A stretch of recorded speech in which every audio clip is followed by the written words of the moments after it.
Welcome to King County Connects, where we connect you with some of the important issues in the county and in the region. I'm Enrique Cerna. We're talking today with King County Councilmember Claudia Balducci. She is the new council member from District 6 on the east side, including Bellevue, Kirkland, Mercer Island, the Points communities, and parts of Redmond, Woodinville, and Bothell. And welcome. That's a lot of area, It is. a lot of communities. It's a very long district. Have you visited each one and talked to the people in each one of those communities? I have. I obviously have some deep roots in Bellevue from my background being a Bellevue council member and mayor. But I've also visited all of the communities in the district, and I'm currently going around and visiting with all the councils in the district as well. It's an incredibly varied sweep. I mean, we've got everything from the towers of downtown Bellevue, one of the densest parts of the whole county, and we've got some wonderful suburbs, but also rural agricultural areas in the north end. So it's a tremendous district, and I'm really lucky to be representing it. You know, I think a lot of people are unaware of the fact that there is tremendous diversity now in Bellevue, more so than in Seattle. By some measures there is. It's on the east side, generally speaking, there's a tremendous amount of diversity. In the Bellevue School District, for example, there's over 80 languages that are spoken, and over a third of the community both speaks a language other than English at home and is foreign born.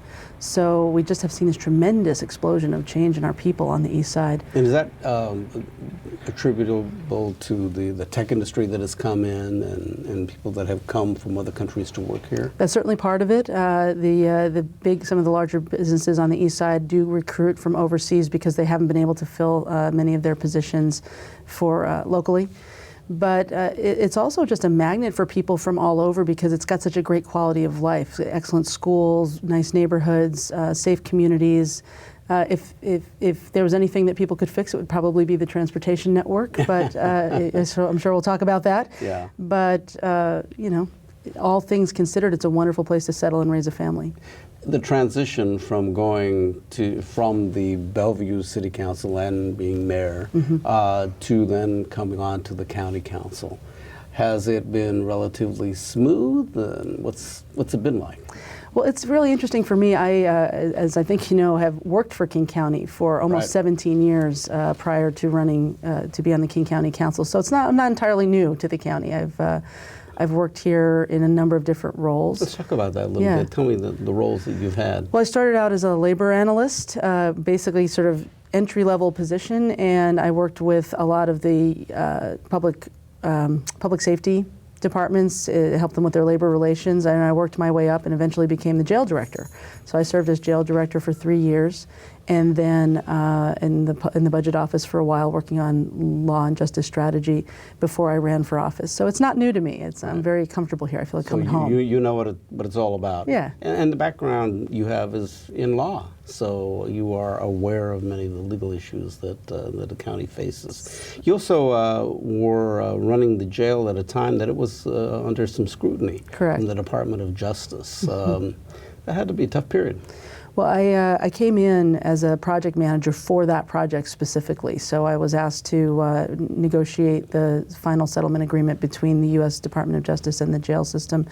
And it was very, very similar to what's going on in Seattle now with the police department and there. The consent decree, right? But we took a different approach in some ways. We really kind of embraced the mandate for change and did a lot of positive things. I think we really improved staffing and training in some areas.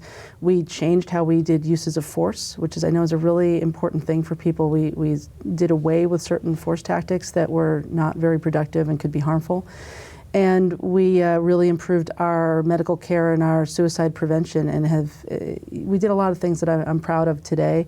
Yeah, it was challenging. I mean, someone coming and telling you you're violating the Constitution never feels real good. Right. But I know that as a result, we provide much better care, especially for people with mental illness in our jails, and that's something that I'm very, very proud of. Again, let's talk about this transition from going from a city council member to now a county council member. What are the differences? Yeah. The form of government is completely different. So that's something that's been an interesting adjustment for me. In a city like Bellevue, the council is the legislative branch, but it runs the executive branch. So the city manager is the top-ranking position, reports to the council. So, and we hire and fire the city manager runs the rest of the city. So although we have similar functions in legislation and budgeting, we run the whole show, sort of. Here, the legislative branch is just that. It's responsible for legislation, policy, and budgeting, and does not run the administration. So as somebody who comes from the executive side, it's been an interesting transition to a full legislative function. And now you're also dealing with a county executive. Right. That then hands down his vision, and at times it doesn't always coincide with the vision that some of the council members might have. So how does that work? How does that work for you? Well, I think that it's going to be very important for me to be able to articulate a vision in the areas that I care about a lot and work with my fellow council members to, to cooperatively work with the executive to make sure that we're doing the things that are important. And so, for example, we talked about law and justice before. One of the things that I know we have in common across the branches of government, including the courts, is a desire to really reform the way we do juvenile justice and to support families and youth at a much earlier stage in life so that they can hopefully avoid the expensive and damaging effects of the criminal justice system. So we've got some ideas, I know, among the council members for working on that issue, and the executive has as well, and those have been able to come together pretty well, I think, between the Youth Action Plan, some of the justice work that's going on, and then the Best Starts for Kids levy. I see a lot of opportunity for collaboration and cooperation, and we just need to sort of work together to make sure that our ideas are all reflected in the final product. You have worked on the juvenile jail issue, and that has become controversial. It is still something that many people in the African American community and communities of color are opposed to. They have some deep concerns, but in fact, I was just talking to someone about that today, and they felt that their biggest bone of contention from this particular person was that they felt like they did not have a voice in this whole process. Well, as the jail director at the time that planning was going forward, I can tell you that it was important to me that for those youth that unfortunately are in detention because of whatever's going on with their criminal activity, their court orders, the setting where they're living is really important. I spent a lot of time in that juvenile detention facility, and I can tell you a little story. One day I was standing at the end. It's a very long, narrow building with a long hallway and a series of, security posts, and I was watching a group of kids come from the gym back to their housing unit, and as they were walking towards me, I noticed two things right away. One was that the building is terribly laid out because as they walked around the security stations, they would disappear from sight. The sight lines are terrible, and that's an invitation for problems when you've got kids who are, sort of troubled at times in the facility. The other thing is the racial disproportionality. It just hit you right in the face. You can't help but see it, that the kids in that facility are disproportionately from racial minority communities. And we need to do something about both of those things, right? The facility itself is not adequate. It's cold in the winter, it's hot in the summer, and so we need to provide a better place for those youth to be. But at the same time, we absolutely need to address what the advocates and people in the community are saying about dealing with the causes that brings that kind of racial disproportionality into our system. It's important to remember that we started a little over 10 years ago with a population of youth in this county of over 1 million people. We started with almost 200 youth in detention every single day. Today that's more like 50. So we've done a great job in reducing the reliance on detention, but it remains very disproportionate who is in detention, and that's a different set of strategies that we need to apply to really address that problem. And has the shrinking of the number really happened because of different types of programs and efforts to move them in different directions? There was a really coordinated effort called JDI, Juvenile Detention Alternatives Initiative. It was a grant that the county received and a cooperative effort among the different branches of government and the community to work on ways to not put kids in detention, to find other ways to address their behavior and their issues. And so there were programs that were initiated at that time, but one of the the primary things was we put booking restrictions in place. We basically said to the law enforcement community, you can't just bring any old kid here and we're going to book them. You have to meet certain criteria of seriousness of the offense before we will put a kid in detention. It's a serious sanction. There should be serious offense associated, and that really was what helped to bring the numbers down. What is your sense, or what do you think needs to happen to try to change the numbers, and particularly in the communities of color that have overrepresentation? How do you change that? It's a complex series of causes, and so therefore there's no really simple solution. And I think that the Best Starts for Kids levy really pointed in a very positive direction in terms of what we need to do as a community. Everything we know about science today tells us that we almost can't start early enough with kids to set them in the right direction. And kids who have got real deficits in their surroundings, their environment, their education, early in life tend to end up on a path that gets them places like detention. So to really focus on young childhood and make sure that kids get what they need at that age, I think is going to pay off tremendous dividends in the future. For kids in the system now, we obviously need to take a look at our programs and make sure they're culturally competent, that they're in the locations geographically where the people are. I think that sometimes we tend to center our programs all around the Seattle area, and I think that the problems are, more far-flung than that. So I think it's going to take a number of different approaches to really, it's an intractable issue and one that we have to continue to work at. Yeah, it's a challenge. Once a kid gets into the system, getting them out of the system, right. This is a whole new deal, whole big different challenge.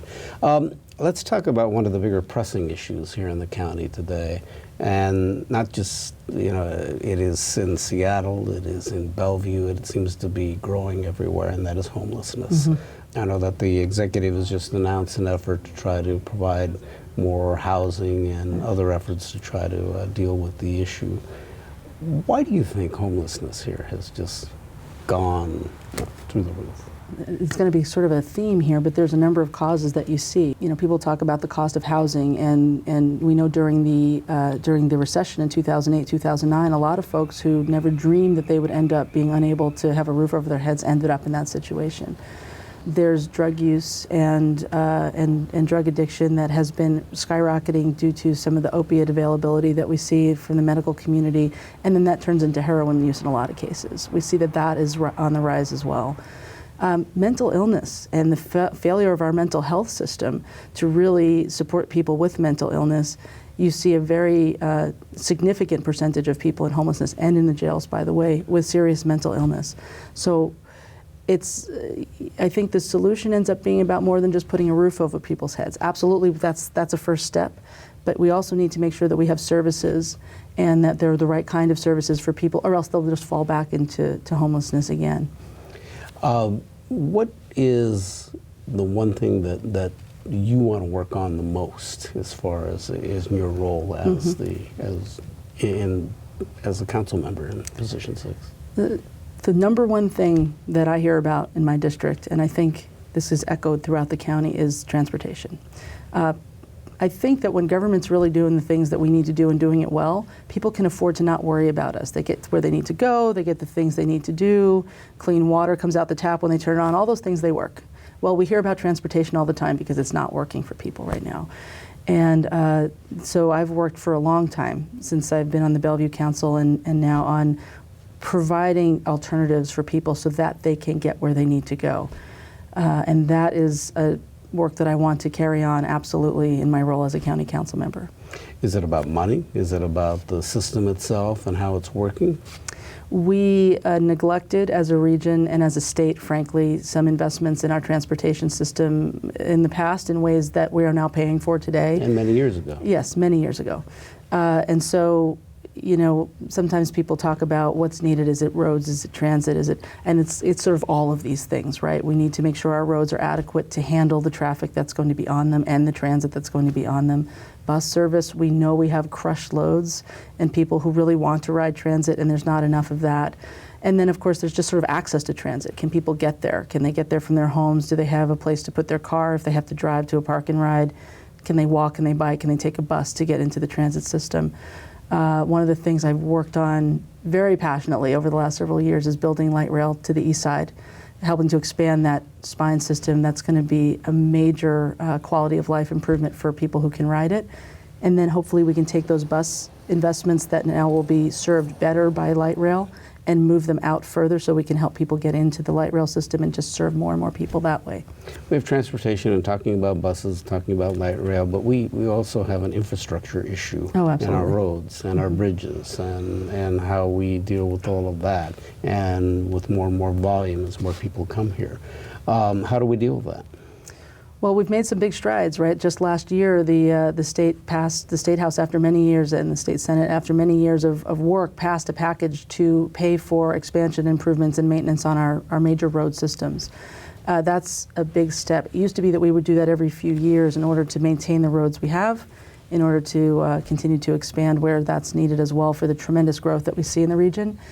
It took a little longer this time, and so therefore, once again, you sort of get this backlog. But I think we're just going to have to, as a community, be willing to invest in our transportation system in order to keep it at the level that it needs to be at, to be safe and to be functional. I want to go back to the homeless issue, and that, what is the difference, I guess, that you would see or that exists versus Seattle versus Bellevue and your district? So Bellevue and the East Side we do see poverty, we do see homelessness, we do see this kind of need on the East Side. It can be hidden, it really can. I went out on the one-night count last week, and we were walking along, areas where it's sort of really hidden in brushes and underbrush and along, little used areas, in order, so it's there though. Had you ever done that before? No, it was my first time going out on the one-night count. It's quite eye-opening, actually, to see people and meet people who are outside in the middle of the night because they've got nowhere to go. What struck you about that? Many things. The moment actually that stood out in my mind was that as we were walking along this disused rail corridor, we had a young man come walking towards our team, and he was carrying his backpack and headed toward his tent, and he said, "Good evening," and we said, "Good evening," and he walked on by, and he looked just like any guy coming home from work after a night shift maybe, but had nowhere to go, so he was going to his tent, and that's something I think we ought to be able to fix. Yeah, and as you said, there is a difference in how you see it maybe in Seattle. It's probably much more open as you see it in the streets and places where people sleep, and in Bellevue, I think, or Mercer Island or whatever, I would think a lot of people think that it really doesn't exist. There is a perception that we have not got these same kinds of problems, but we do. It shows in some ways. You see panhandling, you see people who are filling our shelters, the ones that are on the East Side are full at night, and I think people know this, but it's not as visible.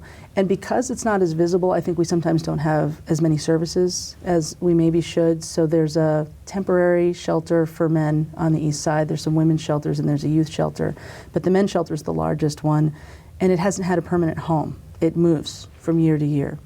In recent years, we've been lucky that Sound Transit, where I serve on the board, has been able to donate a space that we own to use for the shelter for several years in a row, which has been nice for them to be settled down. But that building is going away for the building of the light rail project, and now it needs a permanent home. And this is a place where I really hope that King County and the cities can work together to partner on a permanent shelter location, so we can start to bring services and help people move out of crisis housing in shelters and into more permanent housing. Seattle is going through a tremendous economic boom. Is your district feeling the effects of that? Is the boom over there happening, and is it creating challenges and concerns? I need to invite you to come over and visit. Come see the cranes. Yes, the boom is happening everywhere. There's a lot of growth and development happening on the East Side as well as in Seattle, and we see a lot of big businesses coming to locate there. We see them expanding. We see smaller businesses. There's a tremendous growth in small tech startups, which is really fascinating to see some of the great things they're doing. And so we see a lot of people coming because these are great jobs. And that is the kind of, so the problems that we have on the East Side that are most challenging for people are really the problems of success and growth. We have got traffic. We have got housing prices that are going through the roof because there's so much demand to want to live there. And yeah, we feel that as well. And these are the areas that I actually want to work on and continue working on because, as we succeed, how do we maintain the quality of life that people have enjoyed here for many years when it becomes more expensive and more difficult to be here. And that's the challenge that is pushing people out. It's not even, I mean, it's pushing people out from Seattle, but I would take it probably even pushes people out in your area. I want my 10-year-old to grow up and go to school and graduate and get a great job, but I also want him to be able to continue to live here on the east side if he chooses to, and that's something that I think we really need to put a lot of policy focus on if we want that to really be an alternative for our kids. And what is that policy focus then? How do you then deal with that so that there is some balance? Well, it starts with making sure that there's economic opportunity for our young people. I think that they can get the education they want, to get the good jobs that will pay well and enable them to buy a home or to rent. The rent is increasingly expensive as well. You know, making sure the kids don't get left behind, to coin a phrase. And then it also goes to housing policy. We need to have enough housing of the right types all across the region so that people can afford different levels of housing. They can't all be single-family homes, but neither can they all be apartment buildings. We need a range of housing choices and enough housing choices so that people can afford to live where they want to live. As the community grows there, and you know, which is a good thing, but what do you see as ongoing and for the future that you need to really address as far as trying to keep some balance and keep the schools quality and make sure that people continue to live there at a reasonable amount of affordability? Well, it's a really big question. And I think, you know, we've talked a little bit about that, but, you know, where I live in East Bellevue, you've got the areas that were built up after the war, right? And then, so there was a massive build out of homes to enable people who were coming home from war to have a place to live and work in Boeing, essentially. I think we're in a time now where we have to think about the change in the economy, the change and the growth in a way that we might really need to transform how we provide housing and where we provide housing. It's a difficult decision. You've seen Seattle really struggle with this exact issue. But what I want us to do is to start to have a regional conversation about it, because the regional housing demand is pushed by all the growth as well. We talk about driving to qualify. Well, that means that people go out further and further and further until they can afford a home, and then clog the streets and the transit system getting to work in the morning. So we need to talk regionally with the South End, with the East Side, and with the North End around how do we develop housing policies that allow housing to be developed. We're never going to develop enough housing as a government to solve the problem. But we are going to need to have the private sector be part of the solution as well.